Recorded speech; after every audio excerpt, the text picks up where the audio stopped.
बालकृष्ण ने कोर्ट से क्या कहा है ये आपको बता रहे हैं। उन्होंने कहा है कि स्वामी रामदेव किसी भी तरीके से, किसी भी तौर पर संस्था से नहीं जुड़े हुए हैं। फिर सुप्रीम कोर्ट ने कहा कि आप ऐसा बोलकर ये बता रहे हैं कि आप में सुधार नहीं है। सुप्रीम कोर्ट ने बालकृष्ण से नाराजगी जताते हुए कहा कि आप इस तरह की बात मत करिए, आपके रवैये से ये नहीं लगता, हम आदेश जारी करेंगे। लगातार सुनवाई के दौरान बड़ी बातें कही गई है और कोर्ट की तरफ से कहा गया है कि अभी हमने मन नहीं बनाया है कि हम आपको माफ करें। एक नहीं 3 बार आपने उल्लंघन किया है। कोर्ट ने ये क्लियर किया कि 3 बार उल्लंघन हुआ है। इस मामले पर रामदेव ने जवाब दिया कि हम इसको नहीं दोहराएंगे, लेकिन सुप्रीम कोर्ट का कहना है कि आपकी पिछली भूमिका को हम ध्यान में रखे हुए हैं, पिछले आदेश हमारे ध्यान में हैं। और इसी बीच एक और बड़ी खबर आपको बता दें, भ्रामक विज्ञापन का मामला 23 अप्रैल को सुप्रीम कोर्ट में होगी अगली सुनवाई।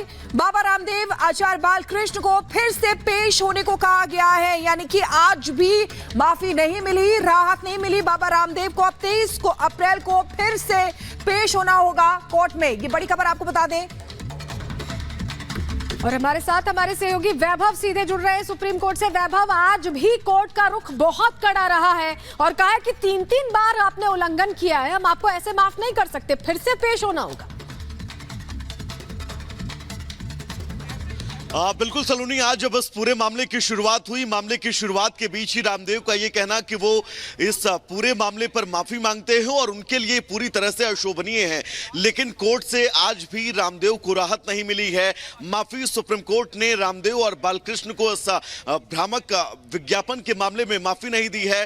कोर्ट में इस बात का भी जिक्र रामदेव की तरफ से किया गया कि वो जानते हैं उन्होंने क्या किया है, उनका दोष है, वो दोषी हैं और वो इस मामले में बिना किसी शर्त के माफी मांगते हैं। साथ ही बालकृष्ण ने भी इस बात का जिक्र किया कि उनके जो गुरु यानी कि स्वामी रामदेव ने जो भी बातें कही वो उस बात से पूरी तरह सहमत हो और वो समझते हैं कि उनसे जो स्थितियां हुई हैं वो गैर जिम्मेदाराना है और इस पर वो माफी मांगते हैं। लेकिन सुप्रीम कोर्ट ने आज भी बिल्कुल सख्त रुख दिखाया और ये भी कहा कि आपको भी पता है कि आपने किस तरह की गलती की है।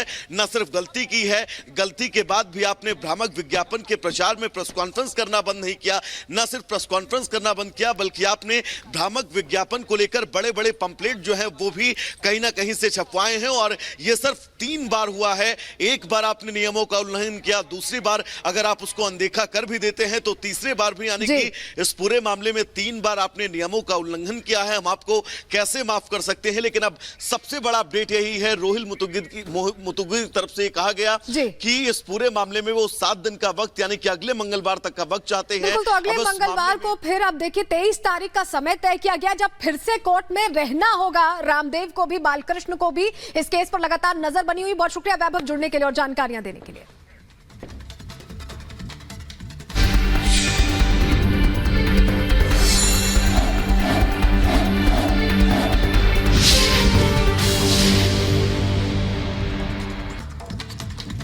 और चलिए आगे बढ़ेंगे। बात चुनाव 2024 की करते हैं, जिसको लेकर लगातार भारतीय जनता पार्टी तेजी से अभियान में जुटी हुई है। प्रधानमंत्री आज गया में मौजूद थे और गया में उन्होंने संविधान को लेकर जो आरोप लगाए जा रहे हैं उसके खिलाफ जवाब दे दिया है। विपक्ष को कह दिया है कि संविधान को कोई नहीं बदल सकता। उन्होंने कहा कि संविधान राजनीतिक हथियार नहीं है। विपक्ष के आरोपों पर जवाब दे रहे थे। संविधान सभा में 90% सनातनी थे, प्रधानमंत्री की तरफ से कहा गया, और संविधान श्रद्धा का केंद्र है।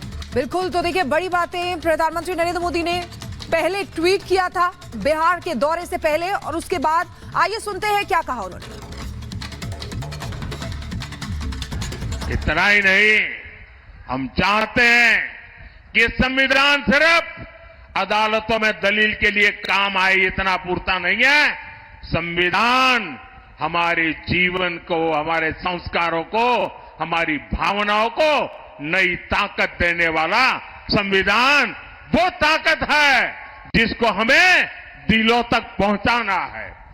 आपके लिए संविधान राजनीति का हथकंडा होगा, हमारे लिए संविधान श्रद्धा का केंद्र है, हमारे लिए संविधान आस्था का केंद्र है, हमारे लिए संविधान आने वाले 2047 के सपनों को पूरा करने का हमारा मार्गदर्शक है।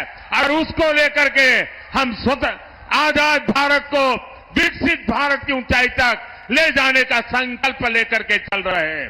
और इसलिए भाइयों बहनों, भारत के संविधान को इस प्रकार से गली मोहल्ले में ठोकरें मारने वालों लोगों को भारत के सार्वजनिक जीवन में कोई जगह नहीं है।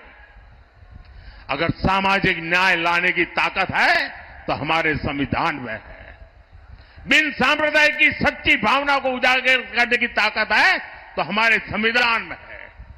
और हम बड़ी श्रद्धा के साथ, इतना ही नहीं, बाबा साहब आंबेडकर को जो सम्मान हमने दिया है, आपको बोलने का अधिकार तक नहीं है। बाबा साहब आंबेडकर के जन्म से लेकर के जिन 5 महत्वपूर्ण स्थान पर बाबा साहब जी के जीवन का टर्निंग पॉइंट रहा है, उसको पंच तीर्थ बनाने का काम हमने किया है।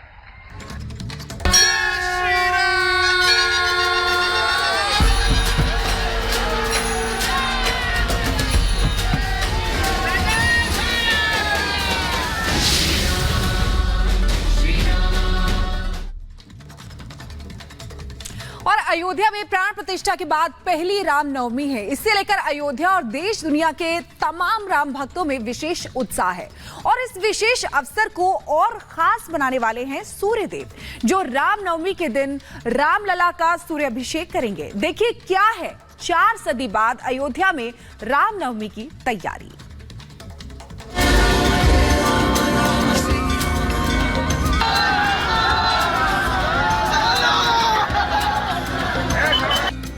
राम नाम की लूट है, लूट सके तो लूट, अंतकाल पछताएगा जब प्राण जाएंगे छूट। जी हाँ, यह सिर्फ दोहा नहीं है, यह प्रभु श्री राम के नाम की महिमा है, जो इन दिनों अयोध्या में मौजूद हर राम भक्त की जुबान पर है। राम नवमी का मौका है तो आज अयोध्या का कण कण राममयी है। 4 सदी बाद आज अयोध्या एक बार फिर अपने प्रभु श्री राम के स्वागत के लिए तैयार हुई है। हर तरफ भक्ति का रस है और उसमें गोता लगाने वाले राम भक्त हैं। राम नवमी के मौके पर खुशियों का कोई रंग छूट न जाए, इसका पूरा ख्याल रखा गया है। भक्तों को रामलला के अलौकिक छवि के दर्शन हो और वह पूरी जिंदगी श्री राम के इस बाल स्वरूप की छवि को दिल में समेट सके। इसके लिए श्री राम तीर्थ ट्रस्ट और अयोध्या प्रशासन ने पूरा इंतजाम किया है। 16 तारीख से लेकर 19 तारीख तक अयोध्या में ऐसे भव्य इंतजाम किए गए हैं कि 400 साल बाद एक बार फिर अयोध्या में त्रेता युग जैसा दृश्य उभर आया है। सबसे बड़ी बात तो यह है कि प्रभु श्री राम के आदर्श शासन काल यानी रामराज को दोबारा सजीव करने के लिए राम नवमी के मौके पर अयोध्या आने वाले हर राम भक्त के लिए बराबरी का इंतजाम किया गया है। इस बार प्रभु के दरबार में राजा से रंक तक सबके लिए एक जैसा इंतजाम है। अगले 4 दिनों तक सारे वीआईपी पास निरस्त कर दिए गए हैं और सुबह 3:30 बजे के ब्रह्म मुहूर्त से लेकर प्रभु के शयन काल रात 11 बजे तक सभी राम भक्तों को सामान्य तरीके से प्रभु के दर्शन होंगे। बहुत भाग्यशाली महसूस कर रहे हैं। ऐसा बहुत कम लोगों